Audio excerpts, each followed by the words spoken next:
जो working committee में decision हुआ था कि पार्टी को मजबूत बनाने के लिए कांग्रेस अध्यक्षा कोई भी एक्शन ले सकती है और वो पार्टी में जो कमजोरियां हैं उसको निकालने के लिए वो एक्शन लिए हैं। इसीलिए वो सभी पांचों जो अध्यक्ष थे उनको हटाया गया है। ये अच्छी बात है, आई वेलकम दिस। और कोई दूसरे राज्य में भी जो काम नहीं कर रहे, सिर्फ पार्टी के नाम से वहाँ पर बैठे हैं, तो उनके ऊपर भी ऐसा ही एक्शन लेंगे। लेकिन सर, मीटिंग में एक मत सर्वमत होने की कोशिश कांग्रेस पार्टी में दिखी। कांग्रेस के अंदर ही कुछ नेता सिब्बल साहब जैसे हैं, वो गांधी जी पर सवाल उठाते हैं, उनके निर्णय किया है कि उन्हें कांग्रेस का कुछ नहीं पता, वो ABCD कांग्रेस का नहीं जानते हैं, वो सिर्फ एक मशहूर अधिवक्ता है, लिहाजा उन्हें इस तरह की बात नहीं करनी चाहिए। कितनी बड़ी चुनौती है कांग्रेस पार्टी के लिए? ये देखिए, मैं कल ही बोला था, शायद वो बहुत जगह नहीं पहुंच सकी।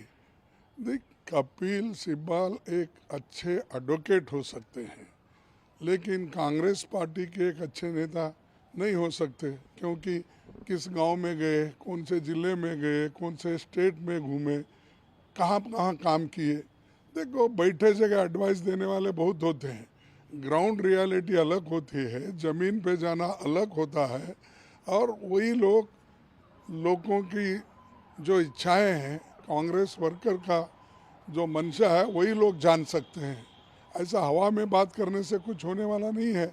और अब जो मैडम गांधी जी काम कर रहे हैं और एक्शन ले रहे हैं, इससे यही साबित होता है कि जो कोई भी काम अगर नहीं करेगा उसको शिक्षा मिलेगी।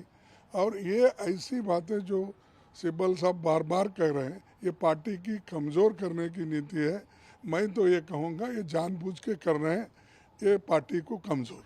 लेकिन सर, जो बात पार्टी फोरम पे कहनी चाहिए, थर्ड जिसको कांग्रेस पार्टी में कहा जाता है, उसकी मीटिंग कॉल कर सकते हैं, संभावना है आज उसकी बैठक हो सकती है। एक अलग देखेंगे, 100 मीटिंग करने दो।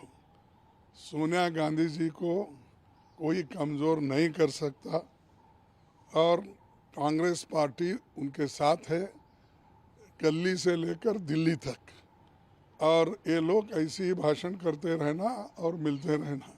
अरे, जो आप बता रहे हैं वो सारी चीज़ें जो वर्किंग कमेटी में आपने बताई, उस सारी चीज़ों को ध्यान में रखते हुए एक एक कदम उठा रहे हैं, फिर भी आप कुछ अलग करने की कोशिश करते हैं, तो यही मतलब होता है कि पार्टी को तोड़ने की कोशिश है, जोड़ने की नहीं। सर, हिजाब कंट्रोवर्सी पर आप शुरू के खिलाफ सुप्रीम कोर्ट ले जाया गया है उस मुद्दे को। कुछ मुस्लिम संगठन कहते हैं कि ये संविधान ने जो हक दिया है हर धर्म के लोगों को, उसके खिलाफ यह निर्णय है, सुप्रीम कोर्ट में चुनौती दिया गया है। दूसरी तरफ जो कश्मीर फाइल फिल्म्स है, उसको लेकर अजमल बदरुद्दीन साहब जो धुबरी से सांसद हैं, उन्होंने कहा है कि देश में जो आपसी सद्भाव है उसको बिगाड़ने की कोशिश की जा रही है, सरकार को इसे रोकना चाहिए। देखिए, पहला जो आपका प्रश्न है हिजाब के बारे में, तो ये मामला सुप्रीम कोर्ट में है। जो मामला सुप्रीम कोर्ट में है, फिर उसके ऊपर मैं कमेंट करना नहीं चाहता। देखेंगे फिर वो लोग क्या, सोमवार के दिन जब वो आएगा सुप्रीम कोर्ट के सामने, वो क्या कहेंगे, वो देखकर उसके बारे में हम कमेंट करेंगे। ये एक। दूसरी चीज़, जो कश्मीर फाइल, ये पिक्चर्स, मैं आज तक कोई प्राइम मिनिस्टर को नहीं सुना। मेरे भी मैं हमेशा बोलते रहता हूँ, कम से कम मेरे को पॉलिटिक्स में आके 55 साल से मैं देख रहा हूँ, छोटा कार्यकर्ता से लेकर यहाँ दिल्ली तक पहुँचा हूँ। कोई प्राइम मिनिस्टर किसी फिल्म की एडवर्टाइजमेंट ऐसा नहीं करा कि वो अपने पार्टी में बोलते हैं, दूसरे जगह बोलते हैं। यही है कि इस ढंग की बात करके प्राइम मिनिस्टर देश का माहौल बिगाड़ना चाहते हैं। फिर वही बात आती है, अगर हम कहेंगे पोलराइजेशन की, तो ये और उसके पीछे जो डायरेक्टर है, जिसने फिल्म निकाला है वो कहाँ काम कर रहा है, कौन से मेंबर इनके सरकार में है। इससे जाहिर होता है कि ये एक तरफा है और वो चाहते हैं कि ऐसे फिल्म निकाल के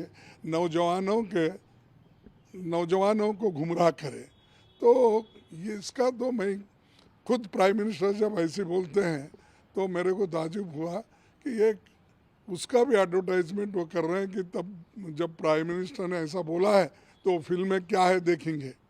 तो ये देश के लिए ठीक नहीं है। ये देश को फिर मैं पहले से बोल रहा हूँ कि हमेशा वो देश को डिवाइड करने की, धर्म के नाम पे डिवाइड करने की, लोगों को उचकाने की, नए नौजवानों को उनमें अलग ढंग से एक द्वेष करने की भावना लाने का जो काम कर रहे हैं, इसको मैं कंडेम करता हूँ।